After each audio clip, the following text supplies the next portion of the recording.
टाटुइन station के पास कात्सुकी के friends बोलते हैं कि इस बार उसने इज़ुकी के साथ कुछ ज्यादा ही कर दिया जब उसने इज़ुकी को स्कूल की छत से कूदने को बोला था। इस बात पे कात्सुकी बोलता है कि ये सब देगो की गलती है, उसे दुनिया का तरीका समझना चाहिए। जब वो लोग बात ही कर रहे होते हैं तभी वही स्लज विलियन जो इज़ुकी पे अटैक किया था वो कात्सुकी पे अटैक कर देता है। इसी बीच ऑल माइट और इज़ुकी एक बिल्डिंग के ऊपर बात कर रहे होते हैं। इज़ुकी उससे पूछता है कि क्या कोई ऐसा बंदा है जिसके पास क्वर्क ना हो, वो भी ऑल माइट जैसा हीरो बन सकता है। जब इज़ुकी अपना ड्रीम के बारे में बताता है तभी ऑल माइट का टाइम लिमिट खत्म हो जाता है और वो एक पतला और थका हुआ इंसान बन जाता है। इज़ुकी उसकी असली फॉर्म देख के शॉक हो जाता है। ऑल माइट उसे एक्सप्लेन करता है कि ये सब उस चोट की वजह से हुआ है जो उसे 5 साल पहले लगी थी। फिर वो इज़ुकी को एक लेक्चर देता है कि एक प्रो हीरो को हमेशा अपनी जान दांव पे लगाने के लिए रेडी रहना पड़ता है, इसीलिए वो उसे झूठ नहीं बोल सकता।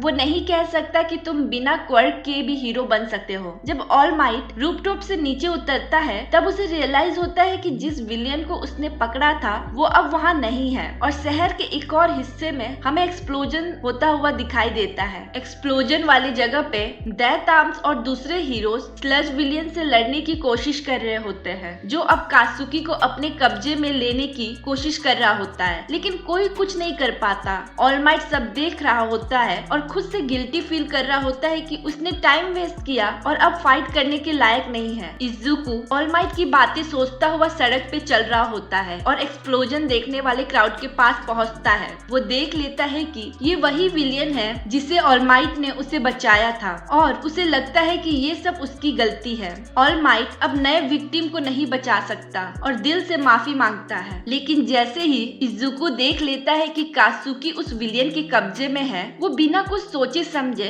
उसकी मदद के लिए दौड़ पड़ता है। ऑल माइट ये देख के स्टंट रह जाता है और दूसरे हीरोज उसे रोकने की कोशिश करते हैं। इज़ुकी अपने नोट्स याद करता है और अपने बैग से स्लज विलियन पे अटैक करता है जिससे उसे थोड़ा स्पेस मिल जाता है कात्सुकी के पास पहुंचने का। इज़ुकी पूरी कोशिश करता है उसकी मदद करने की और तब कात्सुकी गुस्से में पूछता है कि तू यहाँ क्यों आया है। इज़ुकी कहता है कि उसकी आंखों में हेल्प के लिए पुकार थी और वो उसे मरते हुए नहीं देख सकता था। स्लज विलियन वापस रिकवर कर लेता है और इज़ुकी पे अटैक करने की कोशिश करता है, लेकिन उसी वक्त ऑल माइट आके इज़ुकी को बचा लेता है। ऑल माइट मान लेता है कि उसने इज़ुकी को डांटा था उस चीज के लिए जो उसने खुद नहीं की, दूसरों की जान बचाने के लिए अपनी जान दांव पे लगाना, जो एक प्रो हीरो को करना चाहिए। इज़ुकी की हिम्मत देखकर ऑल माइट इंस्पायर्ड हो जाता है और अपनी फुल पावर यूज करता है डेट्रोइट स्मेश से स्लज को उड़ा देता है और साथ ही कात्सुकी को भी फ्री कर देता है। बाद में हीरोज इज़ुकी को डांटते हैं कि उसने अपनी जान खतरे में डाली और कात्सुकी की तारीफ मिलती है क्योंकि उसने विलियन के अगेंस्ट फाइट किया। उसी दिन थोड़ी देर बाद कात्सुकी इज़ुकी के पास आता है और गुस्से में बोलता है, मैंने तुझसे कभी भी हेल्प नहीं मांगी, तू मुझे नीची नजरों से मत देख और मैं तुझसे कभी हेल्प नहीं मांगूंगा। फिर ऑल माइट दोबारा इज़ुकी से मिलता है और बोलता है कि उस सिचुएशन में फर्क एक्चुअली इज़ुकी ने ही दिया था। अगर इज़ुकी वहाँ पे नहीं जाता तो शायद हो सकता था कि वो कात्सुकी को बचा नहीं पाता। All mighty